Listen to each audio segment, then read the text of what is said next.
Hello students, this is Neeraj Gupta. इस video में हम स्टडी करेंगे करंट अकाउंट के बारे में।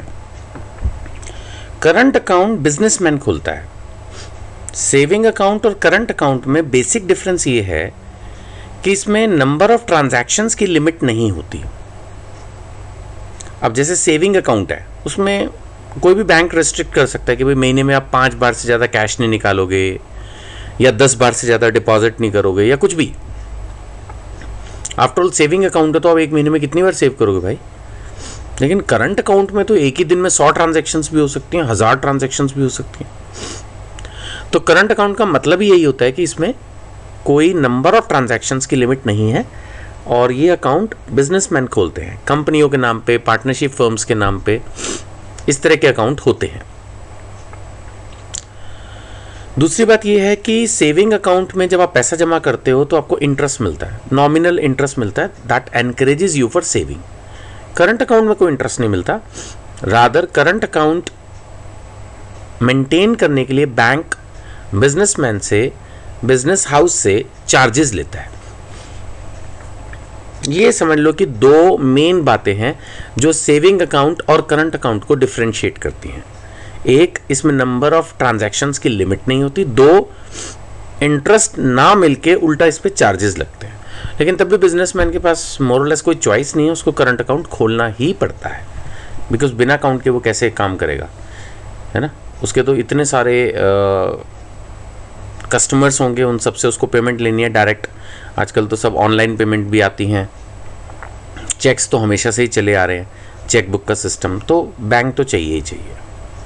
चढ़ते हैं, देखते हैं बुक में आपकी क्या समझाया हुआ है। Current account is open by businessman who have a number of regular transactions. हाँ, रेगुलरली उसके पास बहुत सारी ट्रांजैक्शंस हैं, both deposits and withdrawals. The main objective of current account is to enable the businessman to conduct their business transaction smoothly. Naturally जो bank में अपने customers के साथ जो पैसे का लेन देन है, करंट अकाउंट खोलने के बाद वो स्मूथ हो जाता है। In current account, amount can be deposited and withdrawn at any time without giving any notice. हाँ, वो तो ऐसा कुछ है नहीं। मेन बात अब आ रही है, there is no restriction on the number and amount of deposits and withdrawal. Main बात ये होती है कि करंट अकाउंट में आप कितनी बार भी पैसा निकाल सकते हैं, कितनी बार भी पैसा डाल सकते हैं। दूसरी मेन बात ये भी है, banks do not pay interest, वो मैंने आपको पहले बताया। Rather it imposes service charges. It is of continuing nature, there is no fix period, वो तो सेविंग अकाउंट भी होता है। And it is known as demand deposit. Demand deposit इसलिए बोलते हैं कि पैसा जमा और कभी भी ऑन डिमांड निकाला जा सकता है। वैसे ये फीचर तो मोर और लेस सेविंग अकाउंट में भी है। इसके बेनिफिट्स क्या हैं? It enables businessman to conduct business transaction smoothly as there is no restriction on the amount and number of withdrawals. बार बार वो कितनी बार भी पैसे निकाल सकता है, जमा करा सकता है। The businessman can make direct payment to their creditors with the help of checks. ये मैंने आपको पहले भी बेसिक्स में समझाया था बैंकिंग के, कि चेकबुक होने की वजह से हम किसी भी पार्टी के पास जाके कितना भी पैसा दे सकते हैं। इमेजिन कीजिए कि अगर चेकबुक का सिस्टम ना हो और मुझे किसी पार्टी को 25 लाख पे करने हैं, तो मुझे वो 25 लाख रुपए कैश कैरी करके दूसरे शहर तक ले जाना होगा, जिसमें रास्ते का रिस्क है।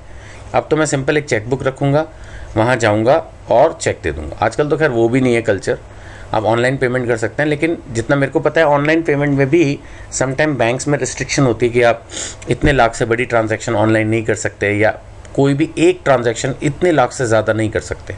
बट स्टिल ऑनलाइन भी होता ही है आजकल। तो ऑनलाइन बैंकिंग के लिए तो आपको वो चेकबुक भी नहीं चाहिए, नहीं तो एक सिंपल चेकबुक से आप वन शॉट में, मैं तो कहता हूँ 50 करोड़, 100 करोड़, 1000 करोड़ भी पे कर सकते हैं, कोई दिक्कत नहीं है।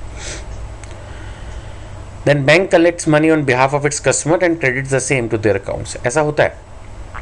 अब आप देखो कि कई वेबसाइट्स पर कुछ सॉफ्टवेयर हम खरीदते हैं, कुछ इस तरह की चीज़ें लेते देते हैं, तो उसमें बैंक डिटेल्स दी रहती हैं। आप सीधा उसमें जमा कर दो, आपको कंपनी से बात करने की ज़रूरत भी नहीं, सीधा बैंक आपके बिहाफ पर पैसा ले रहा है।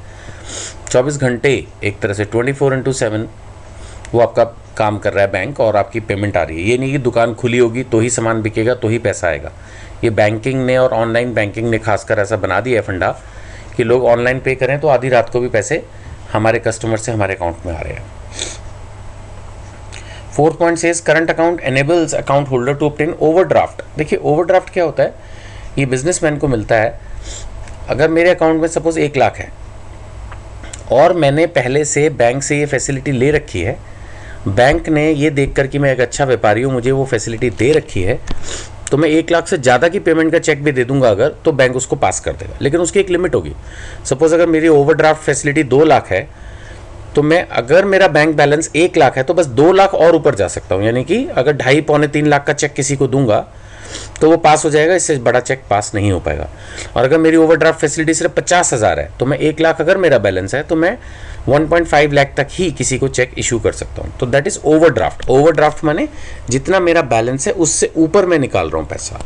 बट जैसा मैंने पहले कहा, ऐसा नहीं है कि हर अकाउंट में ये ऑटोमेटिक होता है। आपको बैंक से पहले से एक फैसिलिटी लेनी पड़ती है और इसके लिए वो चार्जेस भी लेते हैं, तभी ये फैसिलिटी मिल पाएगी।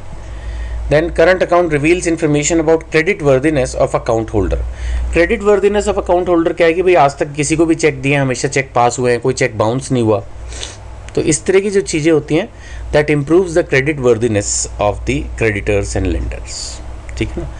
तो credit worthiness for creditors and lenders. Creditors कौन है? जो बिजनेस को उधार दे रहे हैं। लेंडर्स भी वही है, बस ये फ़र्क हो जाता है कि क्रेडिटर्स जो है वो बिजनेस को सामान, गुड्स जिनमें बिजनेस डील करता है वो उधार देते हैं, और लेंडर हो गया जो जनरल पैसा देता है, वो सामान नहीं दे रहा, सिंपल पैसा दे रहा है ना। मे बी कोई और बैंक हो सकता है कि आपका अकाउंट किसी और बैंक में हो और आप किसी और बैंक से लोन ले रहे हैं, तो वो दूसरा बैंक भी आपके लिए लेंडर है, क्योंकि वो सिर्फ आपको लोन दे रहा है, वो आपका रूटीन ट्रांजैक्शनल बैंक नहीं है। So I hope it is all clear about current account, and still if any doubt तो आप कमेंट बॉक्स में लिखिए या मुझे SMS कीजिए। Thank you.